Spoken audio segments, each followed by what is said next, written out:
Hi, good morning. My name is Arman Arakel J. Honra from FOPI 01 in the program of Computer Science Fully Online. If you were to ask me today, can we make Rizal obsolete? I would say not yet. This isn't because I think Rizal is a perfect hero.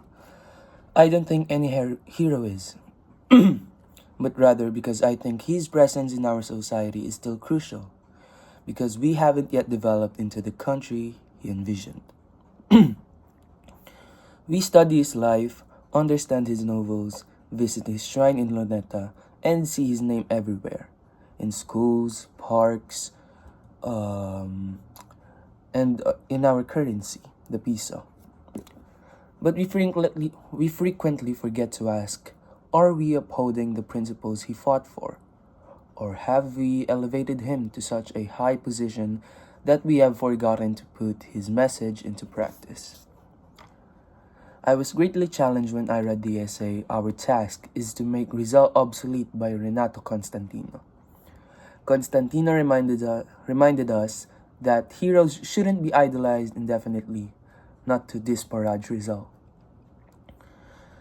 A real hero wants his people to develop so they may someday on their own 2 feet think for themselves and not need him as a crutch. Constantino asserts that we will no longer require Rizal the day we fully comprehend him. At that point, he becomes obsolete, fulfilled but not forgotten.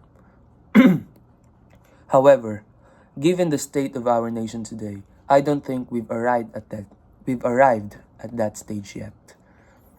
We were colonized by foreign nations throughout Rizal's lifetime. Yes, we have politically freedom now, but do we also have social and mental freedom? Our administration is still plagued by corruption. The privileged continues to benefit from justice. For many people, education is still a privilege rather than a right. Similar to how Rizal once roamed in exile, thousands of Filipinos flee the nation in quest of survival and dignity elsewhere. The Spanish friars were the one who used their authority to quiet the populace back then.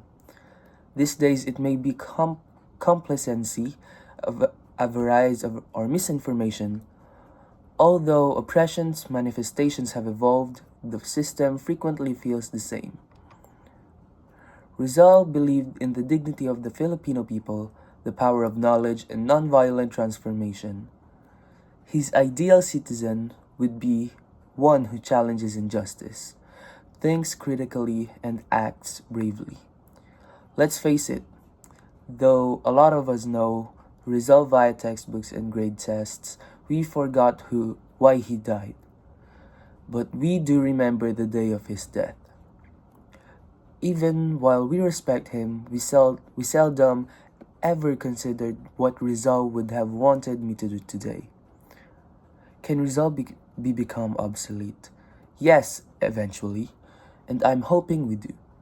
Because that would imply that we have established the Philippine he envisioned, one in which Filipinos are free, not just in terms of the law, but also in terms of their spirit, opportunities, and thoughts. A country in which no one is illiterate, hungry, or unheard. A country that has finally learned from its history and moved on, so it doesn't need to hold on to it any longer. Making Rizal obsolete, in my opinion, is the highest tribute we can bestow upon him. It is not insulting. However, we haven't arrived yet.